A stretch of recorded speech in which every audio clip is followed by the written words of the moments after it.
This is Where We Live. I'm Lucy Nalpathanchel. Summer in New England, when weekend excursions to the shoreline or trips to the Cape are common. Much of what we know about the ocean can be credited to marine biologists and oceanographers. One of the most well-known explorers of our time is Dr. Robert Ballard, best known for discovering the Titanic. But his explorations go well beyond that.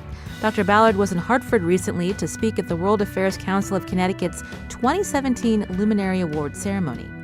Dr. Ballard's also founder and president of the Ocean Exploration Trust, an explorer in residence at the National Geographic Society, commissioner for the U.S. Commission on Ocean Policy, and professor and director of the Center for Ocean Exploration at the University of Rhode Island. He joins us by phone. Dr. Ballard, did I cover everything? Well, you could throw in a few more, but that's enough. I want to start by asking you, where in the world is Dr. Ballard? Where are you right now? Well, I just got home for an hour, and I'm about to get in the car. I've been out getting my ship of exploration, the EV Nautilus, launched on its 6-month 2017 field season. And then at the same time, we finally know what our budget is because Congress has finally passed a bill. Well, that sounds like good news. Tell us where the EV Nautilus is headed over the next 6 months. Well, it's going to be working in the Pacific Ocean, which is a third of our planet. We've moved the ship at the request of our sponsor, which is NOAA's Office of Ocean Exploration. There's 2 ships of exploration, the EV Nautilus and the Okeanos Explorer, and ours is privately owned by my trust. And our mission, which is pretty cool, is to go where no one has gone before on planet Earth, but with an emphasis upon the 50% of our country that lies beneath the sea. Most people don't realize that the United States has the largest amount of underwater real estate that it owns. It's actually equal to the size of the land mass above water. And unlike President Jefferson, which created the Lewis and Clark expedition when he doubled America with the Louisiana Purchase, we're only just now beginning to look at the 50% of our country that lies underwater. So we're going to be working all along the entire west coast of the United States, all the way from Canada all the way up to down to Mexico, and that's the main focus of this particular series of expeditions. Now, people can actually follow along as your researchers. Can. Tell us about that. We just did all our shakedown. I have a back channel, so I've been able to watch.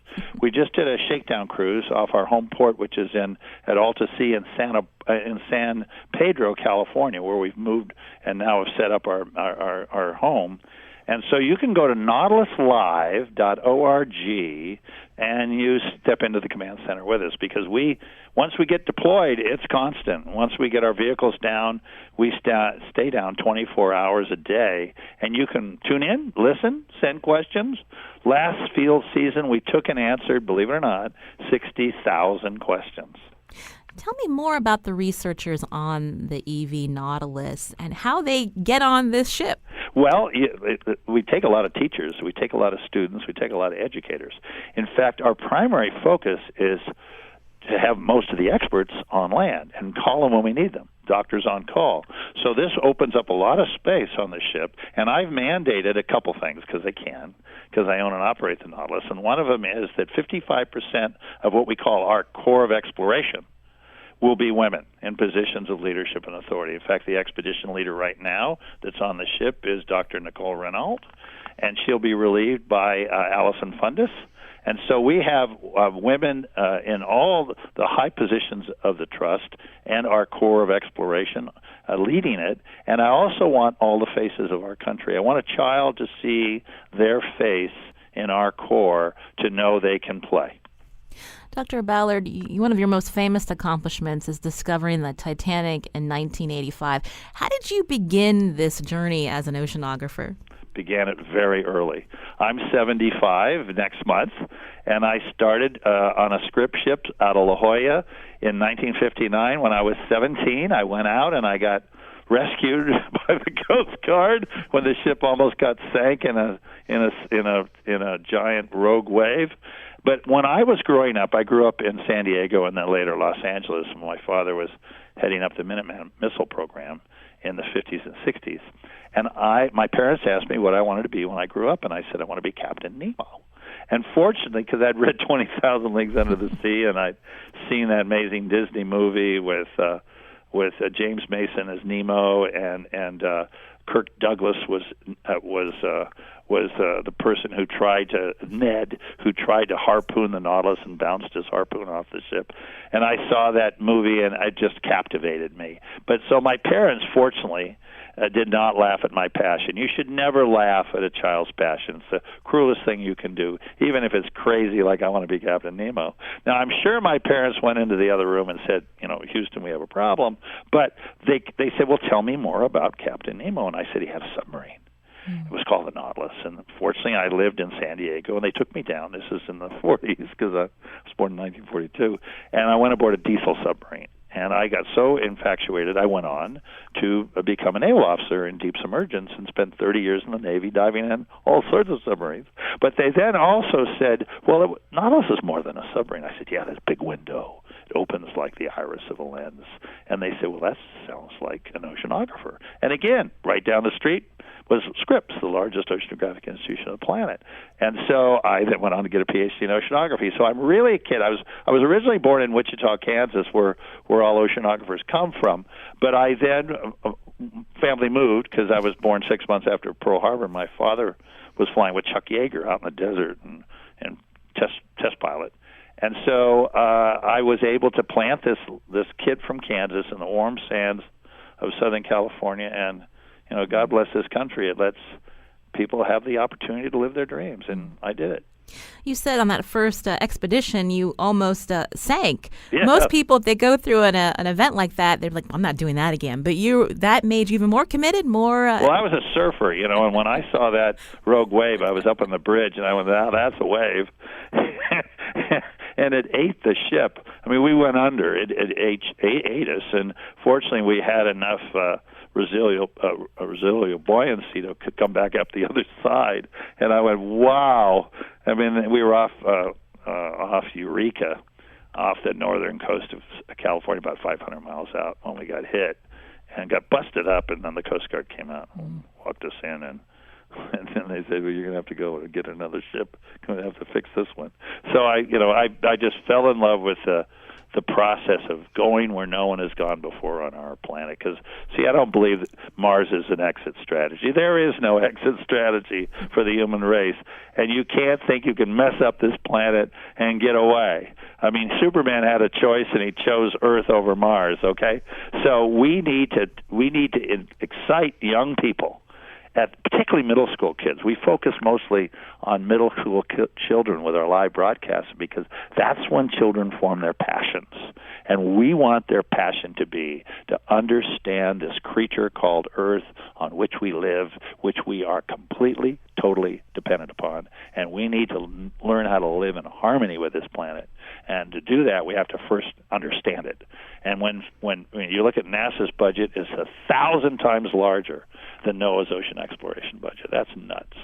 And so we need to get the public focused on not thinking they're going to escape, but knowing they're going to live on our planet, because 95% of the human race lives on less than 5% of Earth. Think about that. Dr. Ballard, you mentioned that so often we focus on what's above us and not what's below. What do you see as the main challenges that we face, our oceans face? Well, the main challenge is our population continues to rise, and we're eating up all our farmland. There's very little land that's inhabitable on the planet. Like I said, 95% or less than 5% of the planet, because 72% of it's oceans, and of the 28, 40% is uninhabitable. The polar regions, the desert regions. So what little land we have, we're building houses on them at the expense of our farmland. So if you look at the population of the United States, it's going up, and you look at the available farmland, it's going down. So we must turn to the sea. But we've got to be smart about it. If you look right now, we have caught 90% of the large fish in the sea. Why? Because we're eating the top carnivores. We're eating the lions and tigers of the sea. We need to do what we did 11,000 years ago on land. when we said, no, we're going to domesticate a sheep and a goat, and we're going to cultivate wheat and corn, and we're going to live off the energy of the planet that makes grass and immediately turns it into something we can eat. So we need to move away from a hunter-gatherer society, which is what we're still doing in the ocean, to a farming and herding society, and not only sustain what's in the sea, but increase its productivity. I'm all about looking at the ocean as having amazing ability, if we manage it properly, and we farm it and we herd it, to greatly increase the food supply of the sea. So that's what we need to do. When you look at the future of the Earth's oceans and we look at climate change, we hear about coral bleaching. You mentioned overfishing, pollution. What concerns you? How can we stem this tide, so to speak? The single most important, I've been asked that question, as you can imagine, a few times, and I've served on presidential commissions, and I have one answer. Because if you give a politician 10, they'll cherry pick, take the easy ones. I'm not really worried about planet Earth being around in 1 billion years. I'm worried about the human race being around in 1,000 years.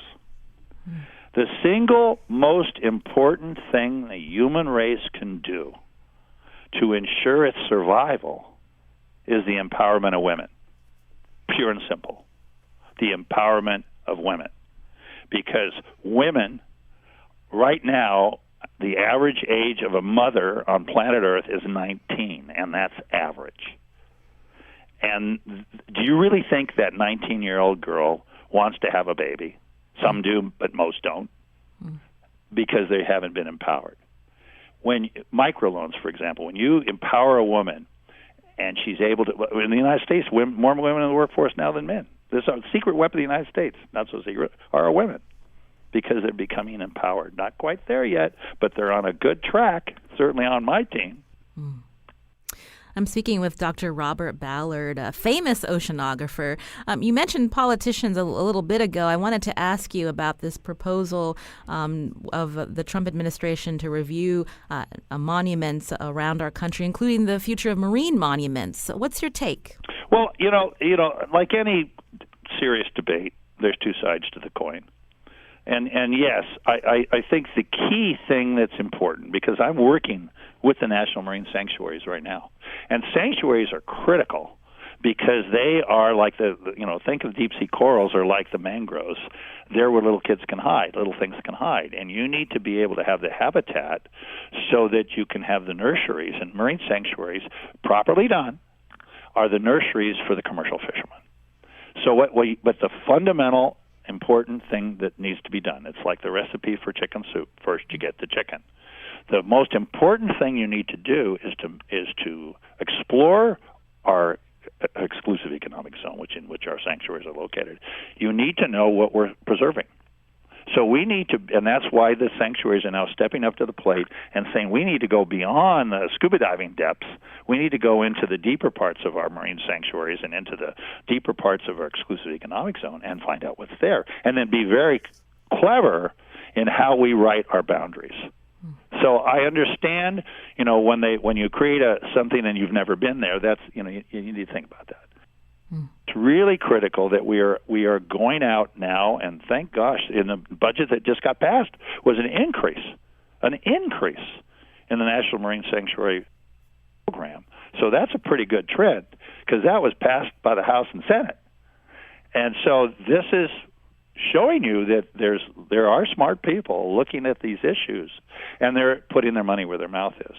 So I'm tickled with what I saw, an increase in the Marine Sanctuary Program budget in FY17. So you can hear things, but you got to see what's happening on the ground. What's the action being taken? I mentioned the Titanic, again, one of your most famous accomplishments, but what do you see as your legacy? Oh, that wasn't it. I mean, that was cool. We knew it was there. I mean, really, when I look back upon my career, the single most important discovery I had a part to play in was when I was co-chief scientist of the 1977 expedition off the Galapagos Islands, where we found the first hydrothermal vents that showed us where life began on our planet and how to find it elsewhere within our solar system and even the universe. The discovery of chemosynthetic life forms that are living not off the energy of photosynthesis. We threw out our biology book that day. And we're living on the energy of the planet itself. That was a big discovery. And then 2 years later, when we found the first high-temperature black smokers off the East Pacific Rise off Mexico at 21 degrees north, we found chimneys blasting out material at 350 degrees centigrade, hot enough to melt lead, depositing rich deposits of copper, lead, silver, zinc, and gold. And more importantly, we discovered that the entire volume of the world's oceans is going inside the planet now at every 6 to 8 million years, which finally made it possible for us to understand the chemistry of the world's oceans and to balance all those equations. So those discoveries smoked the Titanic when it came to the scientific community, but Titanic wasn't bad. What's next for you? Oh, I'm just getting started. I head out. Follow me. I'll be aboard the Nautilus July 7th, almost the entire month of July. After my wife's birthday's on the 4th of July, so I'm going to wait. But then I go to sea on the 7th, and I'm taking Congressman John Culberson. Congressman John Culberson is an amazingly intelligent congressman from Houston, Texas, who is the chair of the House Appropriations Committee on what's called CJS. That's Commerce, that's NASA, that's NOAA, that's NSF, and he gets it. He understands the importance of exploration. So he'll be aboard because he wants to see where the taxpayers' money is being spent, and it's being spent wisely. So July 7th, I'll be out at sea off the Channel Islands doing an exciting program you want to tune in on. You've had such a long career. How many expeditions are you up to now? I stopped counting at 150, and it's sort of, it's interesting now because my ship is at sea for 6 months. How do you count that? Okay, is that one? And given the technology we have, I don't have to be on the ship anymore. I can be I have my own command centers. We have command centers actually all over the United States, actually all over the world, where when you step into the command center, you're on the ship, and you're able you're there, because the robots are down there, and we're looking at everything they're seeing on the ship at the same time. In fact, in constant communication with one another. So when you tune into nautiluslive.org, you're on the ship. You're seeing what I'm seeing. You're hearing what I'm hearing. You can listen to the conversations. So how do you count that? So we're moving our spirits now. We're moving away from the physical presence to telepresence. In fact, the generation of middle school children we're trying to reach right this second will be the greatest generation of explorers in the history of the human race, because that generation will explore more of Earth than all previous generations combined. I'll be a footnote in about 100 years. Some explorer in middle school will have done some amazing things that unfortunately I probably won't hear about. Dr. Robert Ballard, thank you so much for speaking with us. My pleasure. We'll be following you along on nautiluslive.org in a few months. Dr. Robert Ballard is an ocean explorer and scientist. He's also founder and president of the Ocean Exploration Trust, an explorer in residence at the National Geographic Society, commissioner for the U.S. Commission on Ocean Policy, and professor and director of the Center for Ocean Exploration at the University of Rhode Island. He was in Hartford recently for the World Affairs Council of Connecticut's 2017 Luminary Award ceremony. This is Where We Live. I'm Lucy Nalpathanchel. Coming up, marine conservationist Jonathan White joins us to talk about his new book, all about the mystery and spirituality of tides.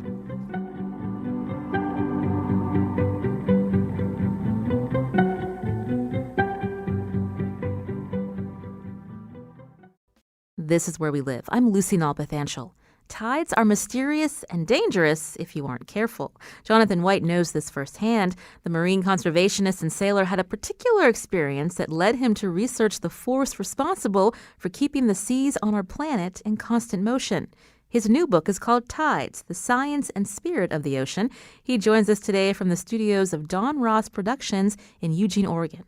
Jonathan White, welcome to Where We Live. Thank you. Thank you for having me, Lucy. I understand that you grew up surfing and fishing, among other activities in Southern California. Tell us about your connection to the ocean. Well, I did grow up in Malibu in Southern California, so surfing, sailing, kayaking, scuba diving, water skiing, beachcombing, all those things. And it seemed like I always had a tide chart in my back pocket when I was living there. And I actually left fairly early at the age of 13 up to the Northwest. But I didn't, I think in some ways the ocean got in my blood and it really hasn't ever left.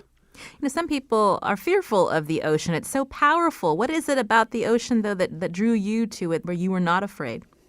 Well, I think it's largely just because I grew up on it. I mean, literally, I grew up right on the beach. So it was part of my life, like eating breakfast or lunch or dinner. And so I never was separate from it. And so consequently, I have a healthy fear of it, but it was so comfortable for me to be in it and near it that I think I've just really always enjoyed it. We're talking to you today because you're the author of the book Tides, The Science and Spirit of the Ocean. Tell us about that event that happened that first got you thinking more about the power of the tides. Yes. Well, when I left Malibu, I built a small boat, a 26-foot sloop, when I graduated from college up in Lewis and Clark in Oregon.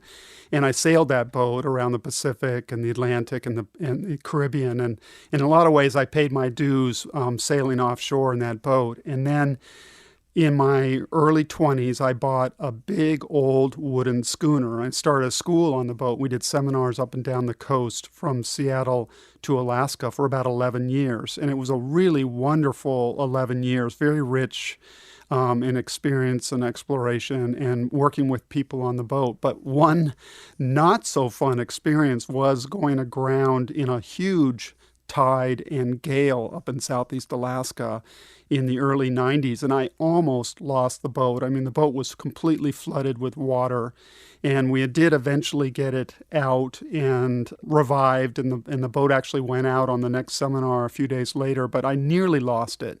And I decided that after that point, I would learn how the tides worked, because I knew the moon had something to do with it, but I wasn't sure what.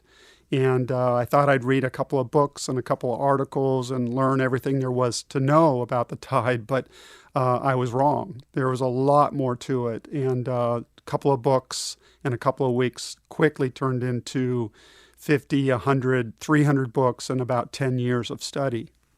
You mentioned that tides are very complex, and it took you a long time to do the research to try to learn as much as you can about tides. Why are they so complicated?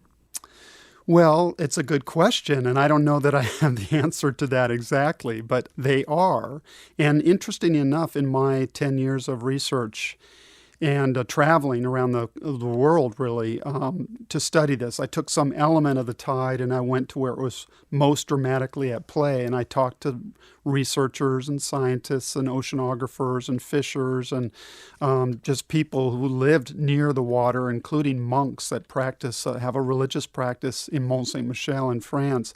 So I got a lot of different perspectives, and I think that one of the interesting things is that even a lot of the oceanographers I talked to were still perplexed by the tides. It's been a very challenging subject for as long as it's been studied, and it's been studied for a long, long time. Break it down for us. Tell us what exactly are tides and how they work. You mentioned the moon. Yeah, so strictly speaking, tides are an astronomically influenced change in sea level. So it would be influenced by the sun and the moon primarily, and their relationship to the earth. And really kind of what it boils down to is that the moon is the largest influence, but the sun has about 50% the influence of the moon. And it's really about whether the moon and the sun are working together to create larger tides, or they're working at odds with one another to create not so large tides. And something you wrote about was really interesting. I never really thought about it, that the Atlantic is strongly tuned to the moon, the Pacific more to the sun, and that's how we get these mixed tides in the Pacific. Tell us more about that. Yes, that's a big subject. It's one of the interesting things about this process for me is that I kept encountering mind-blowing facts about the tides.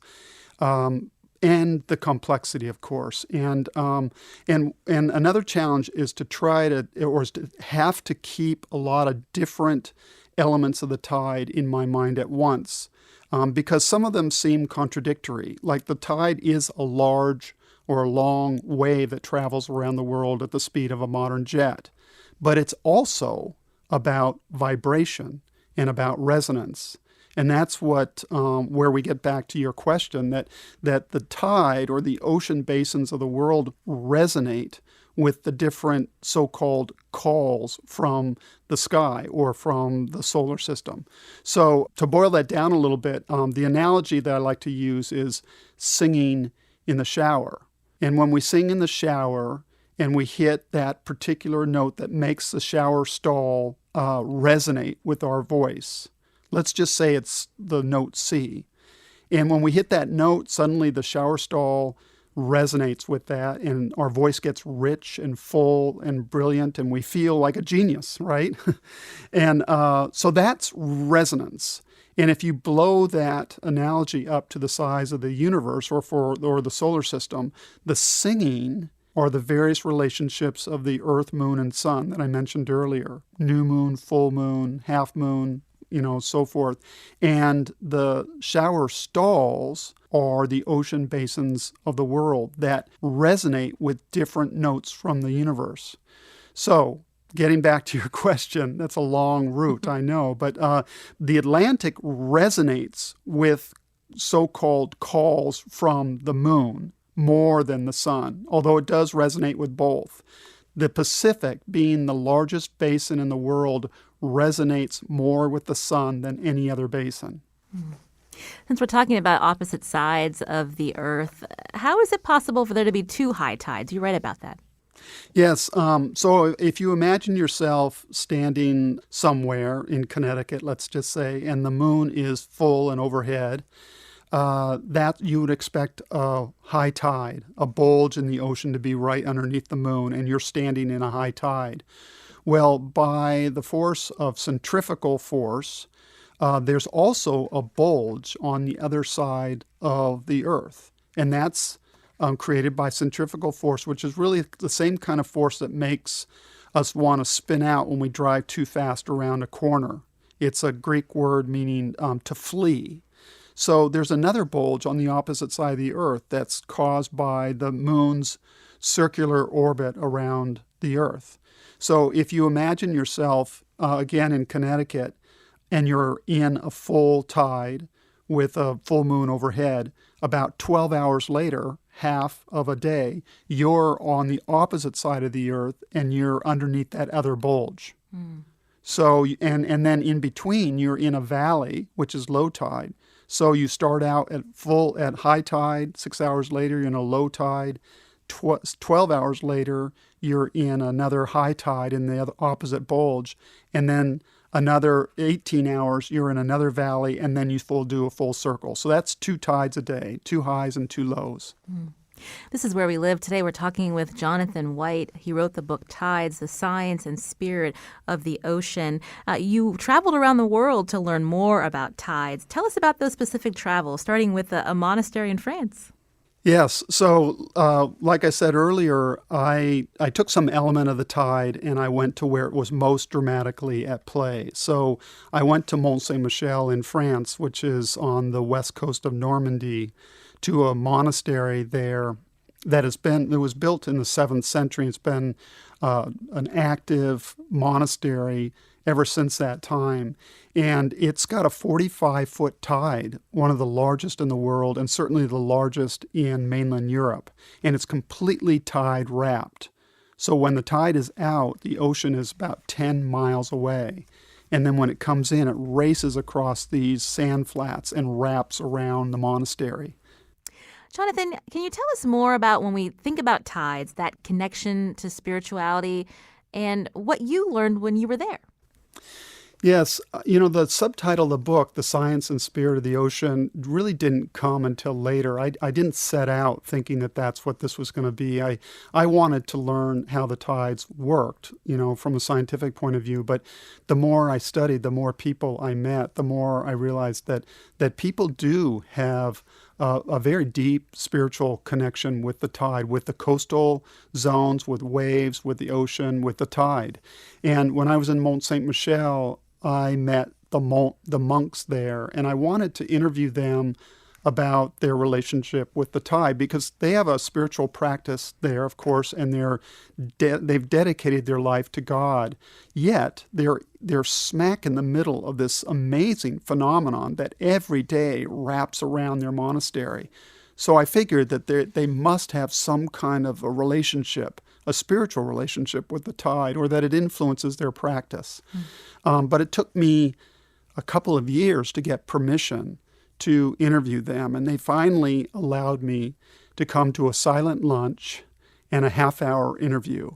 And I got to pick the time, and I picked the largest tide of the year, and I went, and I did have this, and my half-hour interview turned into an hour, but it was an amazing conversation with 7 monks about how the role that the tide plays in their spiritual daily practice. And then you went to Venice. This is a city that's grappling with rising tides. Tell us about that. That's right. So Venice was founded in I think the 5th or 6th century, and it's been plagued by flooding from tides ever since it was founded. And I went there to really, as a study, to see what this modern city was doing to protect itself from rising sea levels and rising tides. Because today, San Marco Square in Venice gets flooded about 70 times a year, so a lot. And what they're doing is they're closing off the gates of the entrances from their lagoon into the Adriatic Sea. And they've been working on this project for about 20 years now, and they're getting close to being done. Probably in the next 5 years, those gates will be in operation. When we talk about the threat of rising seas here in this country, we think about the coastal cities like Miami, also in Boston. What lessons could we learn from places like Venice? Well, I think that, Venice went through about a 15-year public process. And I think I mentioned that really Venice has been dealing with tide issues ever since it was founded. And for a lot of years, the ground was actually dropping faster than usual because they were extracting groundwater. So the land was dropping and the sea levels were rising. It created a very difficult and challenging situation. But what they arrived to within their public process is that they would adapt a resilient attitude towards the tide. They would live with some flooding, but they would try to protect the city from extreme flooding. And I think that's a really good lesson for all of us everywhere. And not every situation is the same. Miami has a different situation. New York has a different one. Bangladesh does. I also went to visit the San Blas Islands off of Panama, and they have a very different situation there. But in Venice, they are able to actually block off the tide. So again, it's really different everywhere, but I think the resilient attitude is a good one, meaning you're not going to stop the tide, but we have to learn to live with it. You were taking us around the globe. I wanted to ask you what you learned in Scotland and Chile, for example, and how they view the tides as a renewable energy source. Yes, so for a chapter on tide energy, I went to the Orkney Islands and to Chile, as you say. And up in the Orkney Islands, there's a group called the European Marine Energy Center, and they are doing experimentation on tide energy and probably the most work in the world right now. And they have sites that are developed with infrastructure, and they allow different businesses and organizations to come in and set their devices in the water and test them. And they're making a lot of progress there. And then for that same chapter, I went to the southern tip of Chile, to the Straits of Magellan, where they have tremendous tide energy resources, but nothing in the water yet.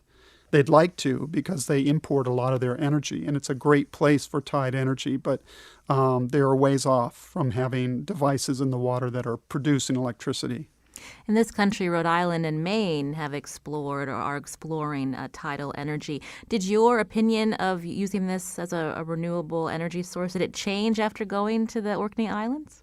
Yes, actually, I've spent most of my adult life in marine and land conservation, And I was a naysayer about tide energy when I went into the research, but I'm coming out as an advocate of it. I don't think it's the silver bullet, but I think it's a viable part of the renewable energy picture. It's more dependable and reliable than solar or wind, but it's also got its challenges. The ocean, as anybody can imagine, is a very hostile environment. It's hard to develop engineering that can withstand the kinds of pressures that it has to withstand. And I think the debate, at least here locally, is the effect of the turbines on commercial recreational boating, concerns about fish and wildlife. Yes, all of those things. The traditional uses of the water, there are many, many levels, including environmental levels and interference, noise, even creating friction that could change the tidal regime of some of these places. But I think if it's done carefully and not, I've heard in some cases that they're planning arrays of 500 devices underneath the water in one narrow channel. And I'm not for that, because I do think that kind of volume can have effects that, are detrimental. But I think done with thoughtfulness and about the environmental implications and what the capacity is for each of these locations, I think it could be very a very viable part of the puzzle. We mentioned wildlife. In your book, you talk about a particular species of bird, the sandpiper, which relies heavily on tides during its migration from the Arctic to South America. Can you talk about that? Yes, in the first chapter, I spent a fair amount of time in the Bay of Fundy, and there's a very small bird, as you mentioned, the sandpiper. It's a semi-palmated sandpiper that breeds up in the Arctic, and they fly from James Bay in the Arctic all the way down to Suriname each year, and then back again. And when they travel from the north to the south, it's about a 3,500-mile passage, and they make one stop, and that's in the Bay of Fundy. And it happens that with the Bay of Fundy large tides, as the tide goes out, there's a very small mud shrimp that these birds eat, and they know they can get it in high volumes when they stop there in August. So they fly in, and they're completely emaciated, skinny as can be when they fly in, and then they spend 7 days traveling along the tide line, eating these little tiny mud shrimp. I mean, they're smaller than the size of a grain of rice. And one bird could eat as many as 16,000 in one tide cycle.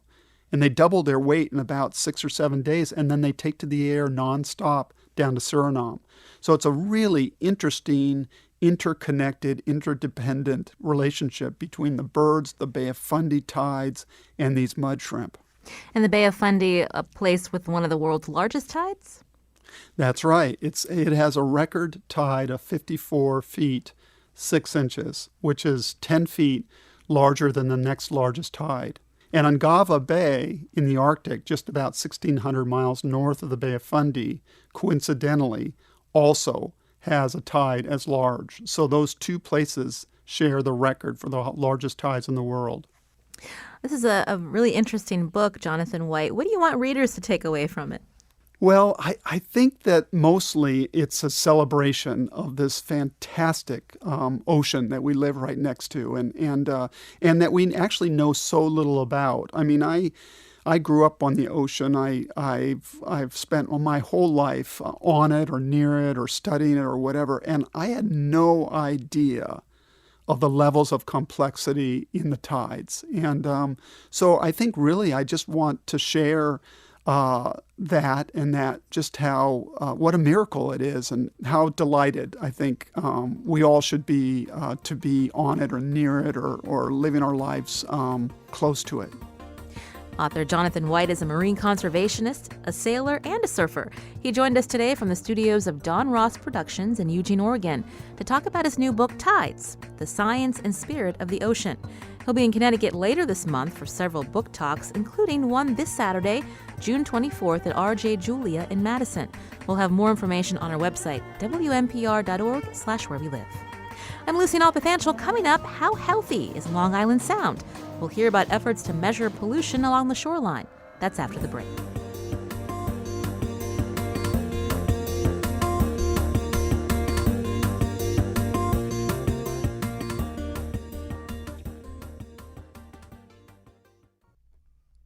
This is Where We Live. I'm Lucy Nalpathanchel. Coming up Thursday, researchers in Connecticut and nationwide are having a hard time recruiting minorities for clinical trials. On the next Where We Live, we'll find out why, and we'll examine the impact on our health. Does mistrust of doctors and drug companies play a part? Join the conversation. That's Thursday. Now, we've been focusing on the ocean today. In Connecticut, we're lucky to border Long Island Sound. Over the years, attention has grown to reducing pollution of the Sound. How's it doing today, and what efforts are underway to keep the estuary healthy? Joining us now by phone is Tracy Brown, director of Save the Sound. It's a program of the Connecticut Fund for the Environment. Tracy, welcome to Where We Live. Thank you. So give us a brief overview of the health of Long Island Sound, and then tell us a little bit more about this new study that's underway. Well, Save the Sound publishes a report card on the Sound. We had one that came out last fall, and we have a new one coming out this coming spring. And what we see in that report card, which really focuses on the ecological health of the Sound, is that overall it's doing pretty well. We have good grades. You know, we do a A, B, C, D, E, F report card like everyone gets at school growing up. And out in the eastern end, we have an A-. As you head into the Sound, in the middle, you get Bs. But then as you head towards the western end, we do have a C- off the coast of Fairfield County and Westchester County, and then as you get in towards New York City, there it is an F grade. So what this is telling us is that, you know, there's more stress on the western end of the Sound for two reasons. You have millions of people. You have the highest population density on any estuary in the U.S. at the western end of the Sound. And you also have very low tidal flushing, so all the pollution that comes in from the metropolitan area really sits in the water and doesn't get pulled out to the Atlantic like at the other end, in the eastern end of the Sound. So it's a mixed story. We have some investments that have been made, and we've seen improvements in water quality, but there definitely is more work to be done. So, Tracy, when you talk about more population over on the western side of the Sound, you know, historically, when we look at pollution in Long Island Sound caused from sewage treatment plants? Yeah, so sewage treatment plants are one of the biggest contributors, but actually I would rephrase that to say it's not just the plants, it's our whole collection system, and it's also communities where they don't have municipal wastewater, but they're using septics and cesspools. So a lot of times people will point to the plants and say they're not doing a good job, but more often the problem is that our wastewater isn't making it to the plant. You have millions of miles of pipe that runs under our homes and businesses and towns, and a lot of them are aging and sometimes cracking and leaking.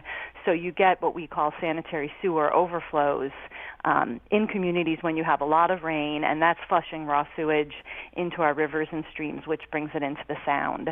And you also have old cesspools and septics that can leach and release fecal bacteria into the water. So it's the whole system. It's not just the plants. The plants have actually made investments in reducing nitrogen getting into the Sound, as well as improving their treatment for fecal bacteria. So the plants, on balance, are in pretty good shape. If I could make a generalization, which is always a little tricky. So we were talking about the health of the open waters, lots of studies that have been done. But this new study, it's called the Unified Water Study. How is that different from past studies, and what are you focusing on? Yeah, so what we found when we did the report card is we have great available ongoing monitoring in the open water that's been funded for over a decade by the EPA that's really helped to guide our management decisions and our understanding of what's happening in the open Sound. But we don't have the same data for all the bays and harbors and coves, of which there are 116 encircling the Sound. And the bays, harbors, and coves are often the places where people get in the water, where you have a beach or a marina or boat launch.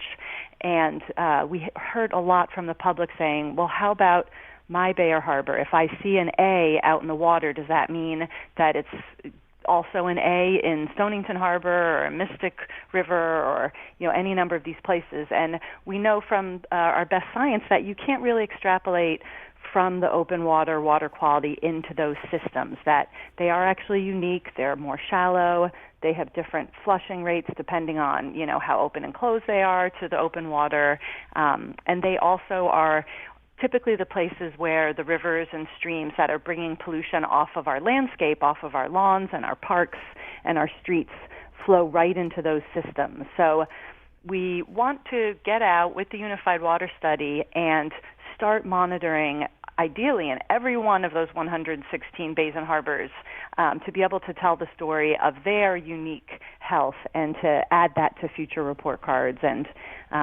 use it as a roadmap for management decisions and investments going forward. Now, you mentioned the EPA and funding in the past. That's not expected to continue, so this reliance on citizen scientists to help with the testing of the water. Tell me about a little bit more about that effort.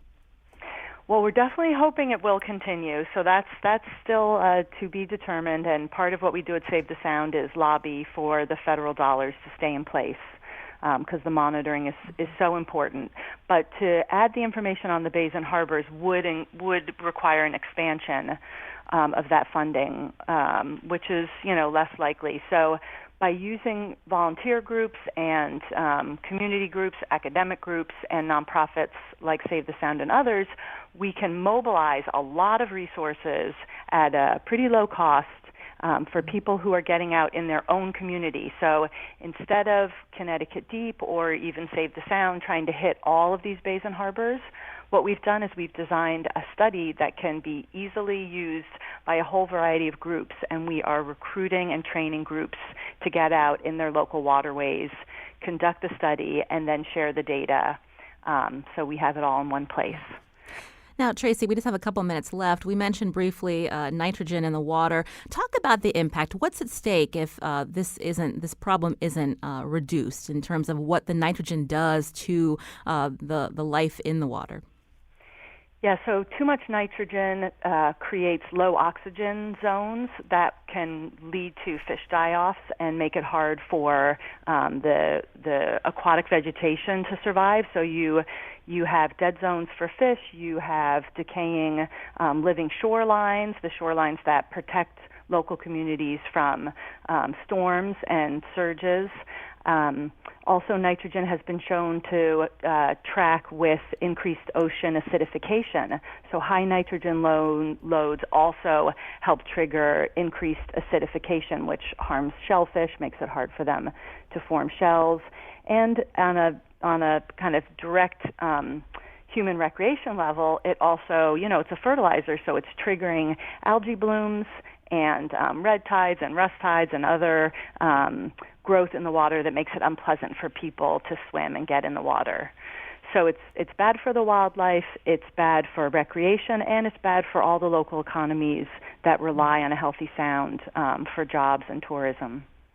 The Unified Water Study, as I mentioned, is underway. So what happens next? How long will this be taking place, this testing of the waters, the bays and harbors, and where will it go?